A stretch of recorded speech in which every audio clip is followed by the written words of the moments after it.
Hello friends, welcome to quick revision point. My name is Raksha Shrivastava. Friends, आज हम हिंदी के important question को discuss करेंगे जो कि फ्रेंड एग्जाम के लिए इंपॉर्टेंट है। तो स्टार्ट करते हैं। फर्स्ट क्वेश्चन है, हिंदी का पहला पत्र है। ए है उदन मार्टंड, बी है इतिहास तिमिर शासक, सी है बनारस अखबार एंड डी है हरिश्चंद्र मैगजीन।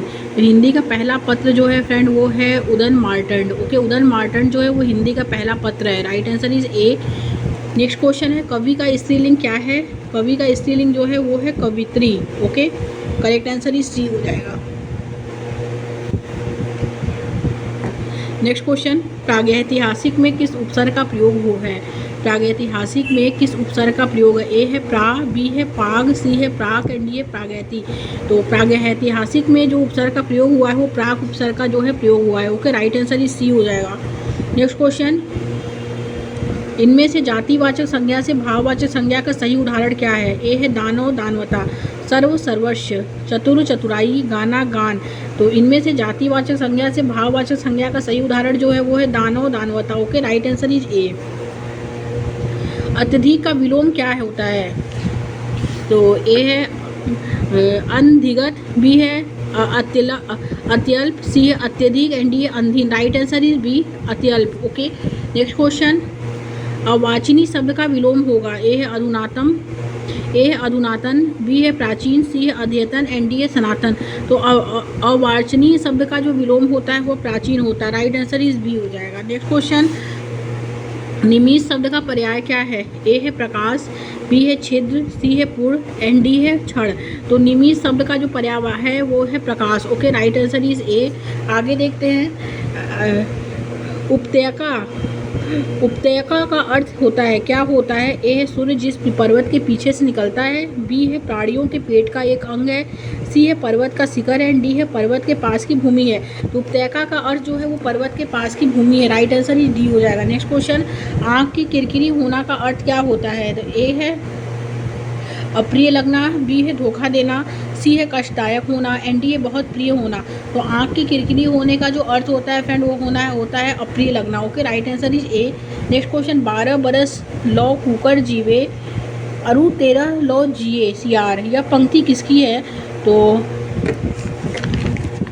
ए है फ्रेंड ये विद्यापति, बी है चंद्रवरदाई, सी है नरपति नाल एंड डी है जगनीक। राइट आंसर जो होगा वो सी हो जाएगा, नरपति नाल का है। नेक्स्ट क्वेश्चन, निम्नलिखित में से कौन सा रासो जो है वो अल्लाह खंड के नाम से प्रसिद्ध है? ए है पृथ्वीराज रासो, बी है खुमान रासो, सी है परमाल रासो, डी है विशलदेव रासो। तो निम्नलिखित में से कौन सा रासो अल्लाह खंड के नाम से प्रसिद्ध है? तो वो है Parmal Raso. Right answer is C. Next question, वह तत्सम शब्द बताइए जिसके साथ उपसर्ग और प्रत्यय दोनों का प्रयोग हुआ है। तो ए है मानवीय, बी है मानवता, सी है अधीर, डी है विखंडित। वह तत्सम शब्द बताइए जिसके साथ उपसर्ग और प्रत्यय दोनों का प्रयोग हुआ है वह है विखंडित। Okay, right answer is D. Next question, जिसमें पहला पद संख्यावाचक हो और जो किसी समूह विशेष का बोध कराए उसे कहते हैं। ए है कर्मधारय समास, बी है द्वंद्व समास, सी है अव्ययी भाव समास, डी है द्विगु समास। तो जिसमें पहला पद संख्यावाचक हो और जो किसी समूह विशेष का बोध कराएगा उसे कहते हैं हम द्विगु समास। Okay, right answer is D. Next question, जमीन का पर्यायवाची नहीं है। तो ए है पृथ्वी, बी है धरती, सी है विटप एंड डी है धरबी। तो जमीन का पर्यायवाची जो नहीं है फ्रेंड वो विटप नहीं है। Okay, right answer is C हो जाएगा। आगे देखते हैं, जो वाणी द्वारा व्यक्त न किया जा सके। ए है आत्म साक्षात्कार, बी है स्वानुभूति एंड सी है अनिवर्जनीय एंड डी है रहस्य। तो जो वाणी द्वारा व्यक्त न किया जा सके वो है अनिवर्जनीय। ओके, राइट आंसर जो होगा फ्रेंड वो सी हो जाएगा। इस धरा का इस धरा पर ही धरा रह जाएगा में कौन सा अलंकार है? तो ए है श्लेष अलंकार, बी है यमक अलंकार, सी है अनुप्रास अलंकार, डी है उपमा अलंकार। इस धरा का इस धरा पर ही धरा रह जाएगा में कौन सा अलंकार है? तो वो है यमक अलंकार। Okay, right answer is B. Next question, करूड़ का विलोम क्या है? ए है निष्ठुर, बी है कोमल, सी है सरल, डी है निष्कपट। तो करूड़ का जो विलोम होता है वो निष्ठुर होता है। Right answer is A. Next question, Riju का विलोम शब्द क्या है? ए है त्रिकोण, बी है सरल, सी है सीधा एंड डी है वक्र। तो रिजु का विलोम शब्द जो है फ्रेंड वो वक्र है। Okay, right answer is D हो जाएगा। रहीमन पानी राखिए, बिन पानी सब सोन, पानी गए न उभरे, मोती मानो शून। कौन सा अलंकार है? तो ए है रूपक अलंकार, बी है उपमा अलंकार, श्लेष अलंकार, उत्प्रेक्षा अलंकार। तो रहीमन पानी राखिए, बिन पानी सब सून, पानी गए न उभरे, मोती मानुष चून। तो मोती मानुष चून, तो ये जो अलंकार है फ्रेंड वो श्लेष अलंकार है। राइट आंसर ही सी हो जाएगा। ओके, आगे देखते हैं नेक्स्ट क्वेश्चन क्या है। नेक्स्ट है फ्रेंड कि इंद्रियों को जीतने वाले के लिए एक शब्द जो है वो क्या है। ए है दूरदर्शी, बी है दसचित, सी है कुशाग्र बुद्धि, डी है जितेंद्री। राइट आंसर जो होगा फ्रेंड वो डी हो जाएगा, जितेंद्री है। नेक्स्ट क्वेश्चन, कार्य के आरंभ में ही विघ्न पड़ना किस मुहावरे का अर्थ है। ए है सिर मारना, बी है सिर पर सेहरा बंधा होना, सी है सिर मुड़ाते ही ओले पड़ना, और डी है फ्रेंड सिर पर शैतान सवार होना। तो कार्य के आरंभ में ही विघ्न पड़ना जो होता है, मुहावरे का जो अर्थ है वो सिर मुड़ाते ही ओले पड़ना या माल पड़ना उसका अर्थ है। ओके, राइट आंसर इस सी हो जाएगा। नेक्स्ट क्वेश्चन, ड और ढ में क्या अंतर है। ए है ड महाप्राण तथा ढ अल्पप्राण ध्वनि है, बी है ड अल्पप्राण तथा ढ महाप्राण ध्वनि है, सी है ड तथा ढ दोनों अल्पप्राण ध्वनियाँ हैं, डी है ड तथा ढ दोनों महाप्राण ध्वनियाँ हैं। तो ड तथा ड जो है वो अल्पप्राण तथा ढ जो है वो महाप्राण ध्वनि है। राइट आंसर इज बी हो जाएगा। नेक्स्ट क्वेश्चन, विश्लेषण शब्द का विलोम क्या है। ए है व्याख्या, बी है विवेचन, सी है संश्लेषण, डी है विभाजित। विश्लेषण शब्द का जो विलोम होता है वो संश्लेषण होता है। Right answer is C. Next question है फ्रेंड कि लेखक और उसकी कृति के युग्म में कौन सा युग्म गलत है। ए आर्यों का आदि देश जो है डॉक्टर जो है संपूर्णानंद का है, बी है बोलगा से गंगा राहुल साकित्यायन, सूरज का सातवां घोड़ा धर्मवीर भारती, एंड डी है दर्शन दिग्दर्शन रामचंद्र शुक्ल। तो इसमें राइट आंसर जो होगा फ्रेंड कि लेखक और उसकी कृति के युग में जो कथन गलत है वो है आर्यों का आदि देश जो डॉक्टर संपूर्णानंद का नहीं है। ओके, ये जो है ये गलत है। राइट आंसर इज ए हो जाएगा।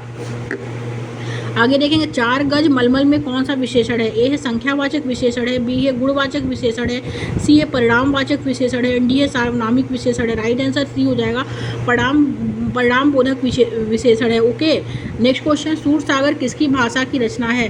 तो सूरसागर जो है फ्रेंड किस भाषा की रचना है। तो ए है अवधी, बुंदेली, ब्रज एंड छत्तीसगढ़ी। तो सूरसागर जो है फ्रेंड वो ब्रज भाषा की रचना है। Right answer is C. Next question, सी गुरु चरण सरोरज निजमन मुकुर सुधार, बन्नौ रघुवर विमल जसु, जोधा यज्ञपल। चार में कौन सा छंद है। तो ए है दोहा छंद, बी है सोरठा छंद, सी है रोला छंद, डी है वरवय छंद। राइट आंसर ये हो जाएगा फ्रेंड, दोहा छंद है। ओके, आगे देखते हैं फ्रेंड्स, हिंदी गद्य शिक्षण की पाठ्य योजना में उद्देश्य कथन आता है। ए है पूर्व ज्ञान के पश्चात, बी है प्रस्तावना प्रश्न के पश्चात, सी है आदर्श वाक्य के पश्चात, एंड डी है मौन वाचन के पूर्व। तो हिंदी गद्य शिक्षण की पाठ्य योजना में उद्देश्य कथन जो आता है वो प्रस्तावना प्रश्न के पश्चात आता है। Okay, right answer is B हो जाएगा। नेक्स्ट क्वेश्चन, अश्व का पर्यायवाची शब्द निम्नलिखित में से कौन सा नहीं है। तो ए है फ्रेंड इसमें घोड़ा, बी है घोटक, सी है घटक, सी है। राइट आंसर इज बी हो जाएगा, घोटक है। नेक्स्ट क्वेश्चन, चौपाई छंद में प्रत्येक चरण में कितनी मात्राएं होती हैं। ए है 24, 16, 11, 13। तो चौपाई छंद में प्रत्येक चरण में जो मात्राएं होती हैं फ्रेंड वो 16 मात्राएं होती हैं। Right answer is B. मूल वर्ण कौन कौन से हैं। तो मूल वर्ण जो है फ्रेंड वो अ, ई, ओ, ऋषि।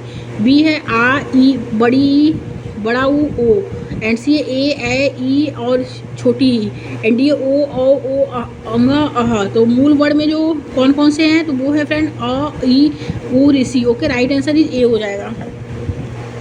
दशरथ सूत तिहु लोक बखाना, राम नाम का मरम है आना, किस रचनाकार की पंक्ति है। तो ए है तुलसीदास, बी है कबीर, सी है केशवदास, एंड डी है सूरदास। दशरथ सूत तिहु लोक बखाना, राम नाम का मरम है आना, किस रचनाकार की पंक्ति है तो वो कबीरदास की है। Okay, right answer is B. Next question, दिए गए शब्दों में भिन्न अर्थ वाला शब्द कौन सा है। तो ए है आत्मजा, बी है नंदिनी, सी है भार्या, डी है कन्या। दिए गए हुए शब्दों में से भिन्न अर्थ वाला जो शब्द है फ्रेंड वो है भार्या। Okay, right answer is C हो जाएगा। आगे देखते हैं, वह शब्द बताइए जिसमें दो उपसर्गों का प्रयोग हुआ है। ए है निर्वाण, निर्विरोध, निरीक्षक, निरंकुश। तो करेक्ट आंसर जो होगा फ्रेंड बी हो जाएगा, निर्विरोध। Okay, right answer is B.